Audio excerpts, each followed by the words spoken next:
Hello students, कैसे हैं आप सब लोग। तो आज हम करने वाले हैं क्लास 7 की साइंस की न्यू बुक क्यूरियोसिटी से चैप्टर नंबर 7 जो कि है हीट ट्रांसफर इन नेचर के क्वेश्चन आंसर्स। ठीक है, पहली 2 वीडियोस में मैंने आपको पूरा चैप्टर एक्सप्लेन किया है। आज ये 3rd वीडियो है जिसके अंदर हम क्वेश्चन आंसर्स बताएंगे। सारे के सारे एनसीईआरटी के जितने भी क्वेश्चन आंसर्स हैं, आपके बैक क्वेश्चंस और आपके एक्सप्लोरेटरी प्रोजेक्ट्स, मैंने इसमें सब कवर किया है। तो स्टार्ट करते हैं। पहले आपका आया है MCQs, multiple choice question.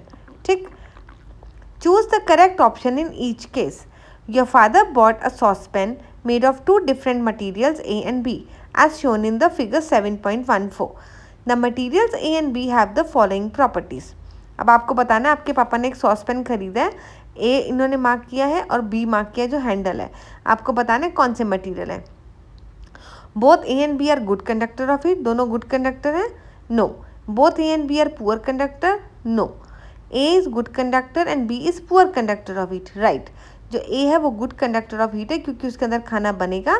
B जो है वो पुअर है क्योंकि वहाँ से हम पकड़ेंगे, अगर वो भी गर्म हो जाएगा तो हमारा हाथ जल सकता है। इसलिए B जो है वो पुअर कंडक्टर है, A जो है वो गुड कंडक्टर है। तो इसका करेक्ट आंसर आया option C. Next question, pins are stuck to the metal strip with wax and burning candle is kept below the rod as shown in figure 7.15. Which of the following will happen? अब देखो, ये experiment हमने पहले भी किया था, लेकिन उसमें जो कैंडल थी वो आपकी फर्स्ट वाली पिन के पहले रखी थी उन्होंने, राइट। लेकिन अभी इन्होंने कैंडल जो है वो दोनों पिन्स के बीच में रख दी है, सेकेंड और थर्ड के बीच में। तो अब क्या होगा, जब हीट होगी, जब वो मेटल रॉड बीच में से हीट होएगी तो हीट ट्रांसफ़र जो होगा दोनों तरफ होगा, राइट में भी जाएगा, लेफ्ट में भी जाएगा, क्योंकि वो तो हीट पार्टिकल जो है वो अपने नेबर्स को ट्रांसफ़र करते रहेंगे हीट। तो जो सेकंड एंड थर्ड होगी they will fall eight almost at the same time, क्योंकि दोनों में सेम डिस्टेंस के पास है वो, तो दोनों में सेम हीट डिस्ट्रीब्यूशन होगा और वो वाली वैक्स पहले मेल्ट कर जाएगी। तो इसमें आपका करेक्ट आंसर है answer D, pin second and third will fall almost at the same time. Next question, third, a smoke detector is a device that detects smoke and sounds an alarm. Suppose you are fitting a smoke detector in your room. The most suitable place for this device will be, तो कहाँ पे आप smoke detector लगाएंगे? आपको पता है जगह जगह पे मॉल्स में भी स्मोक डिटेक्टर लगे होते हैं, ताकि अगर आप वहाँ कहीं सिगरेट वगैरह स्मोक करें या ऐसा कुछ करें तो वहाँ पे स्मोक आए और वो लोग को पता लग जाए। या अगर कभी आग लग जाती है कहीं पर तो स्मोक डिटेक्टर स्मोक डिटेक्ट कर लेते हैं कि यहाँ पे कहीं आग लगी है और फिर वो बजने लगते हैं। तो आप क्या बोल सकते हैं, आप वो कहाँ पे लगाने चाहिए? नियर द फ्लोर, फ्लोर के पास लगाने चाहिए, in the middle of the wall, on the ceiling या एनीवेयर इन द रूम। तो सबसे बेस्ट प्लेस कौन सी रहेगी? ऑन द सीलिंग, मतलब छत पे लगाने चाहिए। क्यों? क्योंकि जो स्मोक है, जब भी कोई चीज़ जलती है तो उसके आसपास की एयर क्या हो जाती है? वार्म हो जाती है, गर्म हो जाती है, फिर वो एक्सपैंड हो जाती है और लाइट इन वेट हो जाती है और ऊपर की तरफ जाती है। तो इसलिए जब वो ऊपर की तरफ जाएगी तभी तो स्मोक डिटेक्टर उसको डिटेक्ट करेगा। अगर आप उसको फ्लोर पे लगा देंगे तो स्मोक नीचे तो जाने से रही, साइड पे भी जाने से रही, तो वो सीधा स्ट्रेट ऊपर जाएगी, इसलिए हम उसको सीलिंग पे लगाएंगे। Question number 2, a shopkeeper serves you cold lassi in a tumbler. By chance the tumbler had a small leak. You are given another tumbler by the shopkeeper to put the leaky tumbler in it. Will this arrangement help to keep the lassi cold for longer time? Explain. आप shopkeeper के पास गए, उसने आपको लस्सी दी, लेकिन आपका जो glass था वो लीक कर रहा था, तो उसने एक और ग्लास का दे दिया और कहा कि इस ग्लास को भी दूसरे में डाल दो। राइट, अब आपके पास 2 ग्लासेस हो गए, तो वो बोल रहे हैं क्या तुम्हारी लस्सी ज़्यादा टाइम तक ठंडी रहेगी? तो इसका जवाब है हाँ। क्यों? क्योंकि जब आपने 2 ग्लास को एक साथ रखा एक दूसरे के अंदर डाल के, तो उसके अंदर एक एयर की लेयर बन गई जो कि एक्ट करेगी इंसुलेटर की तरह, तो वो अंदर की जो कोल्ड है उसको बाहर नहीं जाने देगी और इस तरह से आपकी जो लस्सी है वो ठंडी रहेगी। तो आंसर पढ़ लेते हैं। Yes, placing the leaky tumbler inside another tumbler will keep the lassi cold for a longer time. The space between the 2 tumbler traps air and air is poor conductor of heat. This slows down the warming of lassi. Poor conductor है heat की, तो वो उसमें उस ज़्यादा देर तक ठंडी रहेगी. Now you have to tell me the true and false. State with the reason whether the following statement are true और false. First one, heat transfer takes place in solid through convection. नहीं, solid में कैसे होता है? Conduction के through, so this is false. Second, heat transfer through convection takes place by actual movement of the particle. Yes, this is true, क्योंकि जब convection होता है पानी के थ्रू जाता है तो actual movement of the particle होता है। Areas with clay material allow more seepage of water than those with the sandy material. This is false. क्यों? क्योंकि जो क्ले होती है दैट इज़ वेरी स्टिकी और उसके पार्टिकल्स बहुत छोटे होते हैं, उसके अंदर इतनी स्पेस नहीं होती कि पानी जा सके, तो उसमें धीरे धीरे जाता है। Fourth, the movement of cooler air from land to sea is called land breeze. Yes, this is true. तो ये मैंने आपके आंसर्स लिख दिए हैं, फर्स्ट सेकेंड थर्ड फोर्थ सबके, फॉल्स ट्रू, इसमें आप नोट कर लेना।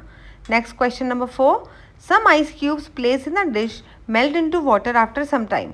Where do the ice cubes get heat for this transformation. तो वो बोल रहे हैं कि जब आप आइस क्यूब्स को बाहर निकाल के रखते हो थोड़ी देर फ्रिज के, तो वो मेल्ट होने लगते हैं। उन्हें हीट कहाँ से मिलती है मेल्ट होने के लिए? The ice cubes get heat from the surrounding air and the dish in which they are placed. This heat help melt the ice and change it into water. The ice cubes get heat from the surrounding air and the dish in which they are placed. This heat helps melt the ice and change it into water. तो उसे heat कहाँ से मिली? एक तो surrounding से मिली और दूसरा जिस उसको डिश में रखा गया था उससे उसने हीट ले ली, तो इसकी वजह से वो आपकी आइस जो है वो मेल्ट होने लग गई, ठीक है, और वाटर में कन्वर्ट हो गई। सो अब ये वाला हमारा क्लियर हो गया। अब आगे चलते हैं। Question number 5, a burning incense stick is fixed pointing downwards. In which direction would the smoke from the incense stick move? Show the movement of the smoke with diagram. अब वो बोल रहे हैं कि बर्निंग आपकी अगरबत्ती है, जल रही है, आपने उसका मुंह नीचे की तरफ कर दिया, जो जलता हुआ एंड है ना उसको नीचे की तरफ कर दिया, तो स्मोक कहाँ जाएगी? स्मोक अभी भी ऊपर ही जाएगी। ऐसा कभी देखा स्मोक नीचे जाते हुए? Answer is the smoke from the incense stick will move upwards. This is because the hot air and the smoke are lighter and rise above the cooler air around them. वही वाला concept सब में लगेगा। जब भी आपकी कोई भी चीज़ गर्म होगी, सराउंडिंग एयर को वार्म कर देगा, वो एक्सपैंड हो जाएगा, लाइटर वेट हो जाएगा और वो ऊपर की तरफ उड़ने लगेगा। इसी तरह से स्मोक भी आपकी ऊपर जाएगी, चाहे आप अगरबत्ती को टेढ़ा पकड़ो, जैसे भी पकड़ो, स्मोक ने कहाँ जाना है? उसके ऊपर। Question number 6, two test tubes with water are heated by candle flame as shown in the figure 7.16. Which thermometers 7.16a और 7.16b will record the higher temperature? Explain. अब यहाँ देखो, ये दो आपके वो हैं टेस्ट ट्यूब्स लिए, उसमें पानी लिया है, एक के नीचे उन्होंने कैंडल रख दी है बिल्कुल बॉटम पे, एक के कैंडल रख दी उन्होंने उसके मिडल पॉइंट पे, और थर्मोमीटर दोनों में लगा दिया गया है। और आपका थर्मामीटर जो फर्स्ट वाला है, वो थर्मामीटर का जो आपका पॉइंट है ना, दिख रहा है आपका रेड कलर का पॉइंट, वो ऊपर है। और दूसरे थर्मामीटर जो है, जहाँ पे कैंडल उन्होंने मिडल में top of the test tube लगाई है, उसमें थर्मामीटर का जो रिकॉर्डिंग वाला वो पॉइंट होता है वो सबसे नीचे है। तो वो पूछ रहे हैं कि which thermometer will record higher temperature. तो बच्चों इस केस में क्या होगा, जो आपकी फर्स्ट वाली टेस्ट ट्यूब है ना, जिसके में बॉटम में पानी गर्म हो रहा है और फिर वो कन्वेक्शन से उसकी हीट जो है वो ऊपर जाएगी, ट्रांसफ़र होगी, तो जो थर्मामीटर फर्स्ट वाले में है वो जल्दी रिकॉर्ड करेगा टेम्परेचर, क्योंकि कन्वेक्शन से आपकी हीट जो है ऊपर जाएगी। लेकिन दूसरी वाली फिगर में क्या है, वो टेस्ट ट्यूब जो है वो साइड से वो कैंडल गर्म कर रही है और वो इतना इफेक्टिव नहीं होगा कि वो बॉटम तक जाके पानी को गर्म कर दे, उसमें टाइम लगेगा। तो जो थर्मामीटर फर्स्ट वाला है उसमें टेम्परेचर जल्दी रिकॉर्ड होगा और हायर होगा।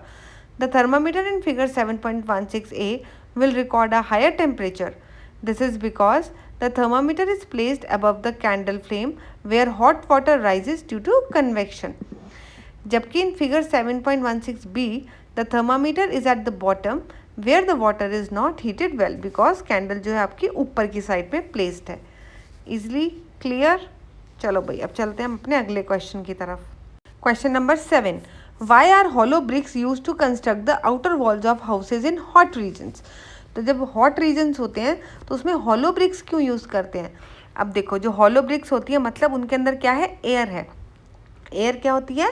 Poor conductor of heat. तो जब हम ऐसी ब्रिक्स से उस घर को बनाएंगे तो एयर जो है वो पुअर कंडक्टर ऑफ हीट है, तो वो आपके कमरे की जो ठंडक को बाहर नहीं जाने देगी, ठीक है, और आपके कमरे को ठंडा रखेगी, और वो बाहर की जो गर्मी है उसको भी अंदर नहीं आने देगी। So hollow bricks are used in hot regions because the air trapped inside them is a poor conductor of heat.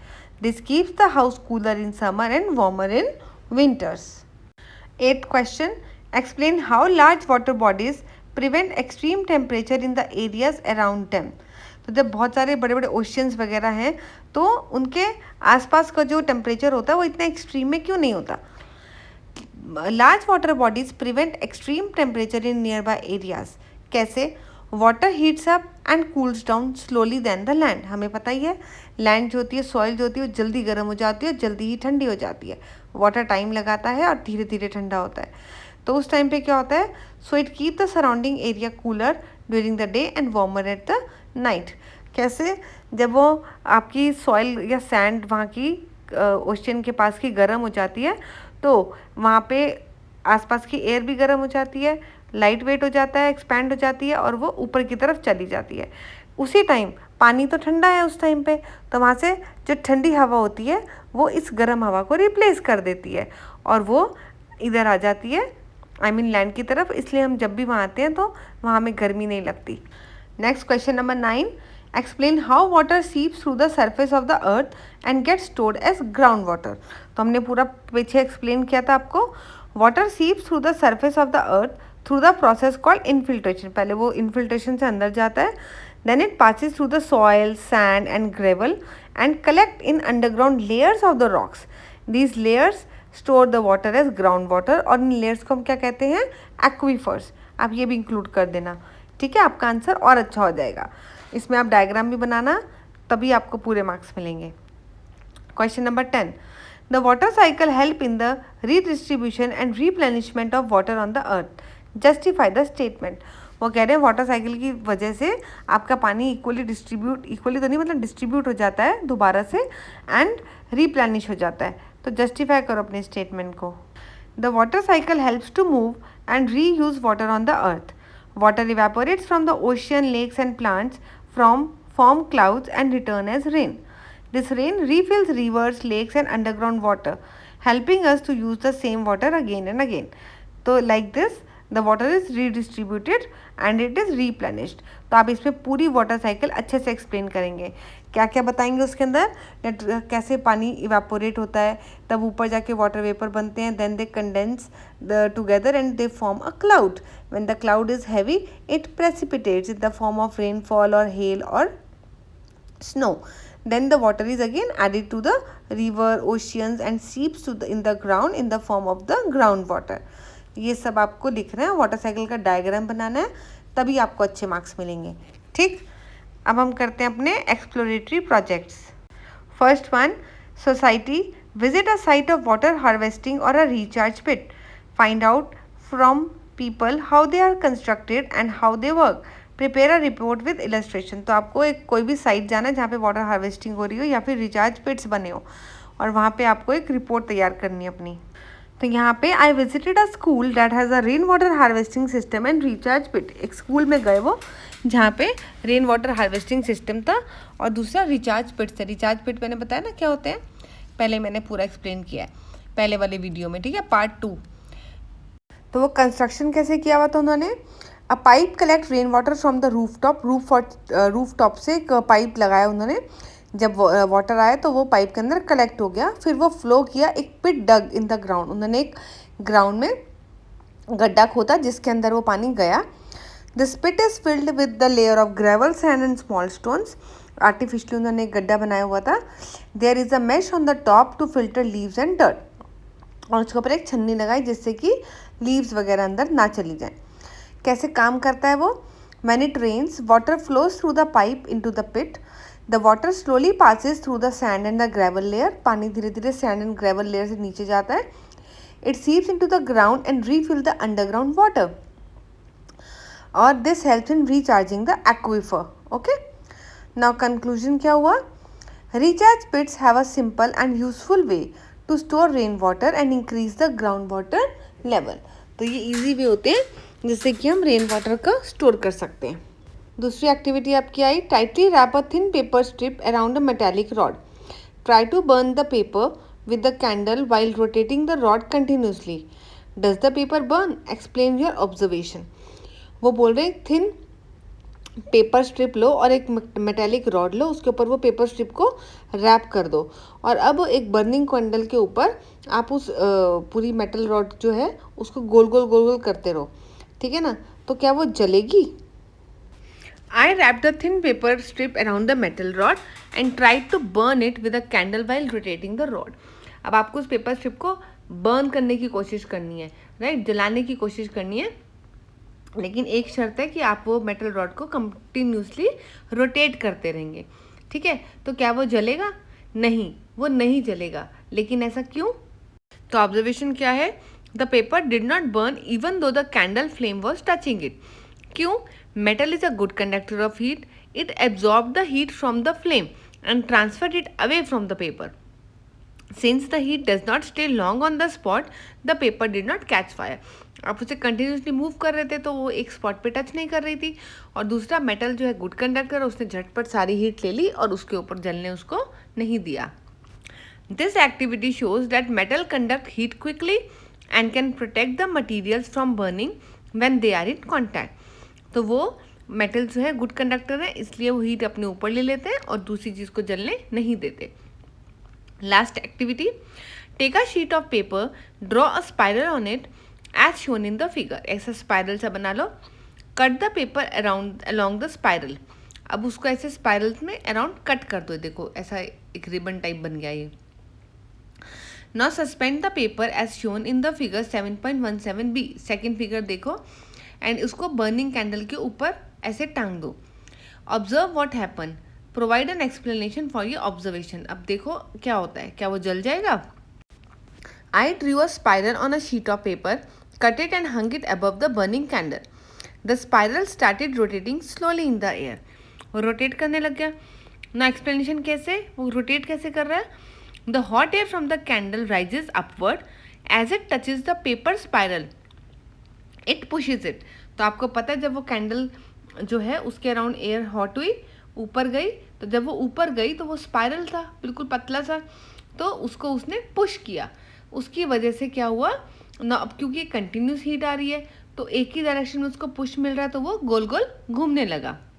The hot air from the candle rises upward as it touches the paper spiral, it pushes it gently causing it to spin. This happens because of convection, where the hot air rises and the cool air comes down. ठीक, now conclusion क्या है? This activity shows that heat causes air to move and rising hot air can cause lightweight objects to move or spin. तो प्यारे बच्चों, इसी के साथ ये चैप्टर पूरा फिनिश होता है। इस चैप्टर में मैंने 3 पार्ट्स में इस वीडियो को बनाया है। फर्स्ट और सेकंड में मैंने चैप्टर एक्सप्लेन किया है और थर्ड जो लास्ट है इसमें क्वेश्चन आंसर्स किए हैं। आप एसएसटी और हिंदी के लिए भी क्लास 7 की वीडियोस चेकआउट कर सकते हैं प्लेलिस्ट में जाकर। सब्सक्राइब करो चैनल को, अपने फ्रेंड्स के साथ शेयर करो। Till then take care, stay aware, bye bye.